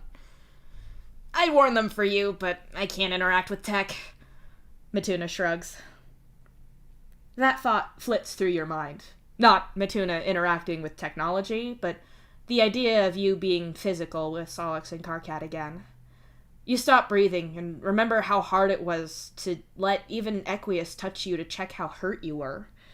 Having your dad carry you to another room or passing out against him is one thing, and even that's a level of contact you couldn't keep up and mentally be all there for. I think the laundry drones might be safe for a while. You whisper and clutch at your arms, even though it makes your nerves go staticky from it. Mituna shrugs like he doesn't really care, and he probably doesn't, actually. He probably knows what you're going through, or at least has some kind of comparison. The difference is he didn't make it out alive. He probably cares about you, at least a little, but it'd be weird for him to be too invested in whether or not you're gonna bone his ancestor. Actually, this is Mituna. He famously has no boundaries, right? He'd probably high-five you if he... Looking at your hand, you remember holding Vriska's hand. You remember it in the void, and you remember grabbing her on the way to the quarantine area. You think you were holding on to her for a bit after that, right? How do you do that? Are all the rules weird now? You look at Mituna, and then hold your fist out to him. Humor me for a second. I'm not fist-bumping you for nothing, man. Earn that shit. Mituna tells you flatly. I murdered my mom and Mindfang. You say, slightly sharply, not adding exactly why that should be something that Mituna's thankful for. Immediately, Mituna fist bumps you. Kind of hard, actually. His sharp knuckles making your hand throb a little at the impact. Oh shit! I'm physical! Mituna gasps and then swipes his arm clean through the window. You're physical with me, at least. You say. You don't know the limits of this. The ghosts can be somewhat physical. Psionic is a fan of perching on people's shoulders, and you can feel the touch of the ghosts, but it's nothing as physical as that. Bro and GHB could never hurt, but you knew they were there, and they could jump scare you with touch. That fist bump was nothing like that. You could have been convinced that it was a living person who just touched you then. It's totally different. Let me go check other people! Holy shit! Mituna squawks, and before you can say anything else, he's gone. You lean against the glass and try to think.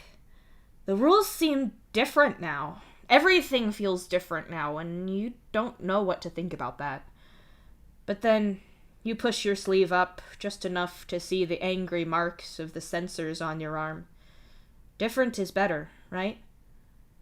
You're also not sure when you got back into the top half of your uniform again to have sleeves to push up, but that doesn't even rank on your list of problems right now.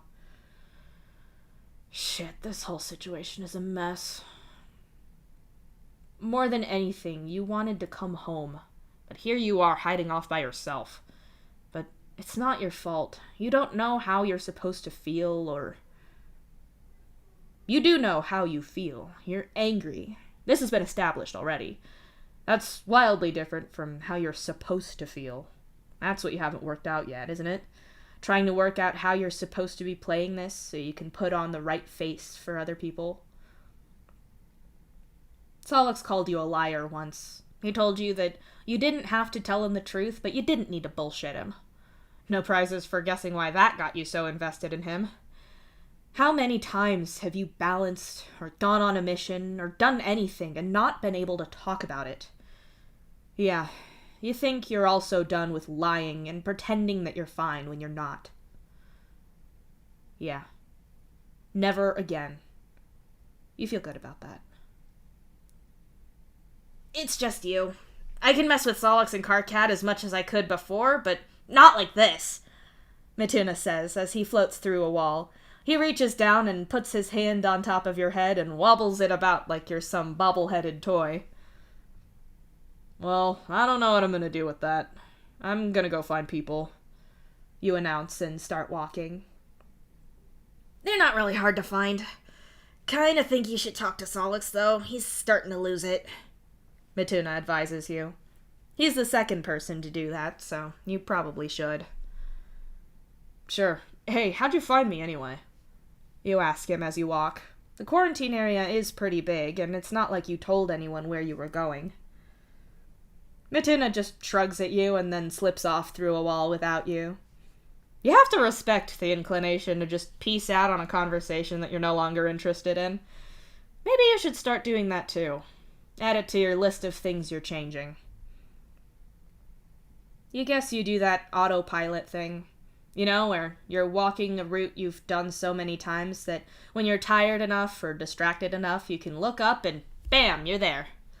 Either that, or you're still swimming through the Olympic swimming pool of trauma hard enough that your brain isn't willing to expend energy on paying attention to hallways. All you know is that you look up when you hear voices. You need to breathe, Solix, Karkat says calmly. I don't know why I'm doing this. He's back. I got him back. I got him back when he had to come back. I couldn't have done anything else. I know he's not gone, so why... Solix says breathlessly. Because that's not what you're really panicked about, Karkat tells him. You look around the corner at them, at Solix leaning against the wall with his hands almost gripping it from fear.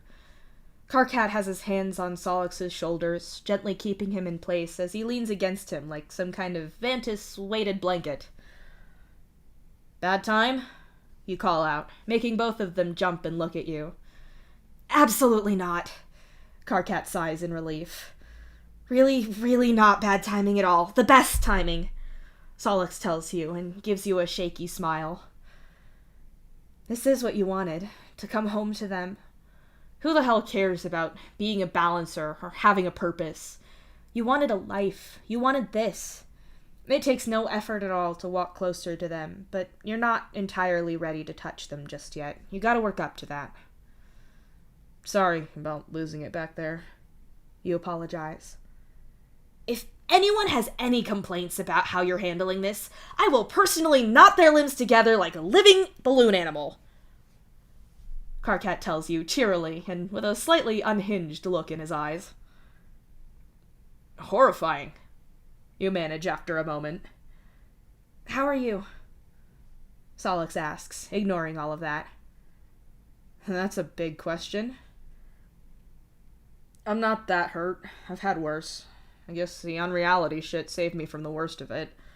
I'd really like to not have any more medical shit done for a while. But I'm home, and I can't believe I got here. How are you guys, anyway? It was your side that opened the door, right? That's what all that stuff was about, wasn't it? You ask. Don't ask me. That was all Solix. As for the coins, he got one of them from your creepy jar of eyeballs. Karkat says with a grimace. That was what your dream was about. That was you going to my funeral. You breathe in horror as the realization hits you. A funeral for a guy I knew wasn't dead. And before you ask, because everyone asks, I didn't put my hands in the jar to get the coin. Solix says. You start talking and then falter. A large part of you knows that you shouldn't say what you were going to, but also, weren't you done with just faking shit just so other people feel better about what happened to you? Dave? Karkat says softly. I don't know what to think, you admit. About what? There's so much going on, he reminds you. That's true. Goddamn. When I was there, I was thinking about what you'd know, what happened to the others. I tried to think how you'd find me. I got Verska to tell me how far we were from the planet. I thought about how to sabotage the ship because I knew you'd know I was gone. You'd figure it out. You look at Solix at that part, because of course he'd solve a problem like that. You look at Karkat after that. And if Polypa or whoever said they couldn't come after me, well, you and my family started one revolution already. I knew you'd come after me if you could. Oh, believe me, if we'd found you alive, nothing would have stopped us following you, Karkat says emphatically, and you believe him. Sometimes I doubted it a little, but Mindfang wanted that, to make me think no one was coming. And, Matuna. You trail off at that, and Solix winces. There's one part you and Matuna can relate to. It's not fair. Slightly different flavors, but it's not fair all the same. But I knew what had happened if you came to save me, so I made sure there was no one to save. I didn't want that for you, but I shouldn't get to say that, and this is the thing you shouldn't say. But I wanted to say, thanks for not thinking I was dead, Solix. The idea that everyone just had a funeral and was gonna move on without me is too much, but I'm the one who did this. Karkat looks hurt. Of course he does. That's why you shouldn't have said that. We had your funeral because we had to, Karkat says, after a second or two. Stupid policy, but also the door had to open then, so, I don't know, we had to? Solix shrugs. No, I know. It's how it works, and you had to sing the song, and that's what we do. It's how it is. But also, fuck how it is, actually. You say it almost like a question, because you're not used to hating this quite so much. I saw the ship get ripped apart. We all did. I couldn't see any way that you could be alive, and I'm so happy to be wrong, but if I kept believing you were alive somehow, I was gonna go insane. Karkat tells you. I knew you were alive, Solix points out. You were going insane. But, Dave, if you think for a second that me believing you were dead meant I was gonna go on without you, or that any of us would, then you're wrong. I would never get over that. Losing you was hell. There's no way that if your funeral had gone as planned and you hadn't come back that I'd be just going on with my life as normal. I would miss you and mourn you for the rest of my life, Karkat tells you fiercely, even though his eyes are brimming with tears. I never got over Matuna, even if I got used to some of it. Actually, I got him back too, Solix says in an almost wondrous tone. That's not a pattern. You're not... Yeah, okay, I think I see what Matuna meant. You mutter that last part, although clearly Karkat caught it from the look he gives you. I know what you mean about Matuna. Even if I'd felt better than I did today, I wouldn't have ever forgotten you. It wasn't like you stopped mattering. Karkat says. It's not like I wanted people to be fucked up about me forever. I don't want the people I love to be hurt. You say, feeling like you shouldn't have said any of this. I know. I feel shitty for thinking you were dead, but I also know there was no sane reason to think you were alive. Karkat says quietly. I don't want you to feel shitty. You tell him. You really don't want him to feel like that. I do. Fuck you, KK. I knew Dave was alive. I just didn't know how. It was probably some kind of future past hangover, like how I remembered the song lyrics and stuff. I was just trying to figure out how he could be alive. Solix hisses. Sure, I'm not arguing with you on that, Karkat says and shrugs. Solix looks as surprised to hear that as you feel. Karkat seems like he's been arguing that pretty strongly. I'm not. I understand having a feeling about this stuff, even when you can't explain it. I got visions of the future too, but that's not the thing that worried me. If you'd said that you felt like you knew he was alive, but you couldn't say how, but you were willing to look at that ship being ripped apart and admit that he was probably dead, despite your feeling, then I wouldn't have been worried. Or, okay, obviously I'm worried about both of us from seeing that. You couldn't even admit the possibility, and now you're worried without admitting what you're worried about, Karkat says. Nothing's wrong. I'm not worried. He's alive and everything is fine. Solix insists. Your heart sinks. This isn't fine. Just because you didn't like the idea of dying and everything going on without you, that doesn't mean that you wanted everyone to suffer. You fed the ship to the void to stop all of that. I'm sorry that I put you through all of that. This wasn't what I wanted. I don't blame you for thinking I was dead. I wanted you to stop chasing me so Mindfang and Mom wouldn't get you. I'm the one who destroyed the ship. I thought I was going to die. I knew that. I don't get to bitch about people dealing with it. You apologize. Shut up. Karkat sniffs and looks at you all teary-eyed. It's not your fault that you were abducted. You did everything you could, and you were put in the worst position imaginable. No one should have to risk death like that to protect everyone they love. That's what we do. The numb words kind of come out of your mouth on their own. Yeah, well, please say my first attempt at treason for my notes on that. Dave, I'm so relieved that you're back, that you're alive. It feels like a miracle, and I wish I could... Karkat seems to be physically holding himself back from you. My arms kinda... You warn him. We saw, Solix says, a pissed-off rumble in his tone. You can't kill my mom for it, I beat you to it, you say. I'll take second place. Solix shrugs, making you almost laugh. It's more of a breath than anything. You ease yourself a little bit closer to the pair of them, holding your breath as you do. Carefully, you lean against them both. You tuck your head under Solix's chin and warily pull Karkat against you.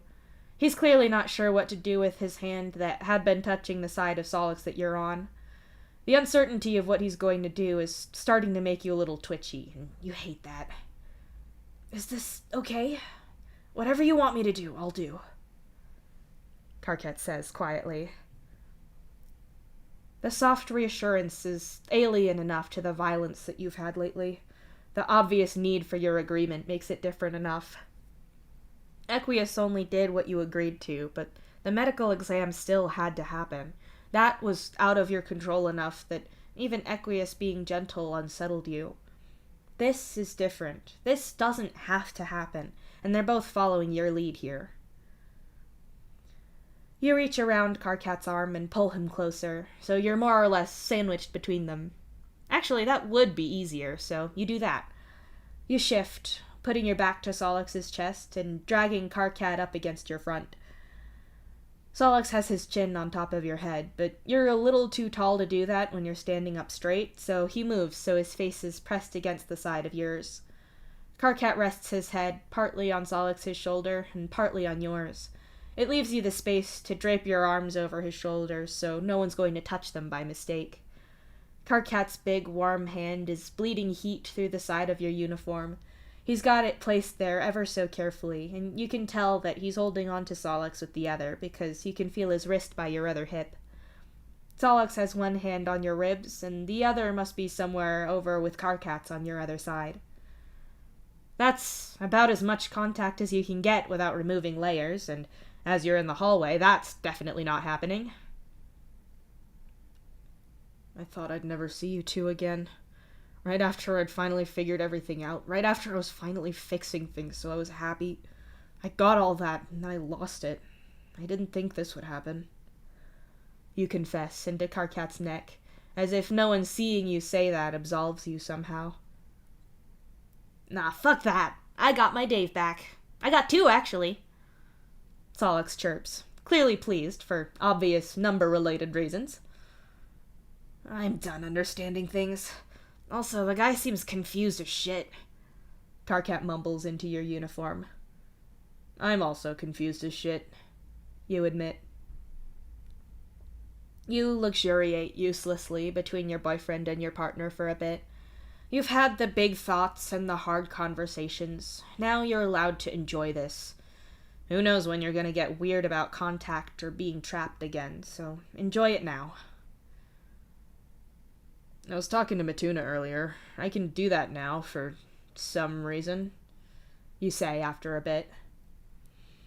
Yeah, and everyone can see ghosts now. It's kind of chaos, and also not my problem. Karkat agrees grumpily. Sure, I'm not doing shit. I quit. But, I love you two. So much it makes me stupid. I just don't know how weird I'm gonna be about... You can't finish the thought. It's in your head, but admitting it is hard. I told you, whatever you want, however it works for you, and it doesn't matter if it's not linear. Just because you're okay with this right now doesn't mean you have to be in a minute from now. We don't want to hurt you or scare you, Karkat says, pulling back a little so he can look up at you. I know. I trust you. You tell him, even though that's not enough to make it magically work. Why were you talking to Matuna about it? Solix asks slowly, but you can hear that hint of amusement in his voice, like he knows. It came up, you say. It's not untrue. What reminded you? Solix continues, his chest shaking a little as he represses the laugh that's starting up. What do you mean, what reminded him? We were talking about what Dave is comfortable with. Karkat says, leaning back even more to look at Solix as well now. As he moves, his hand unthinkingly slides from your side to your hip. You can see the moment that Karkat realizes that his touch has drifted, and he glances at you to see that you're okay with it. Except, you guess he sees Solix's expression too. You're still between the two of them, and with Karkat leaning back like this, your hands are almost touching behind his neck. You can actually feel the grin on Solix's face as Karkat catches that your current arrangement isn't an unfamiliar one, although, again, not in a hallway. Right, of course. It's a conversation with Matuna. People can only get a certain number of words through any conversation with Matuna before the odds of it becoming not safe for work go astronomical. Fine, whatever. My position... Karkat pauses as Solix snickers in amusement. My position on your well-being going ahead of everything else still stands. Holy shit, Solix, shut up! Solix says something as he laughs, but the movement makes one of his sharp and numerous canines scrape your skin, and by the time your body has processed sharp, out of nowhere, and on my neck, you're several feet down the hallway, and Karkat's staggering to get his balance again. Both of them are scrambling to apologize, but they didn't do anything wrong. Fuck, this isn't going to be fun, and you're actually really mad about it!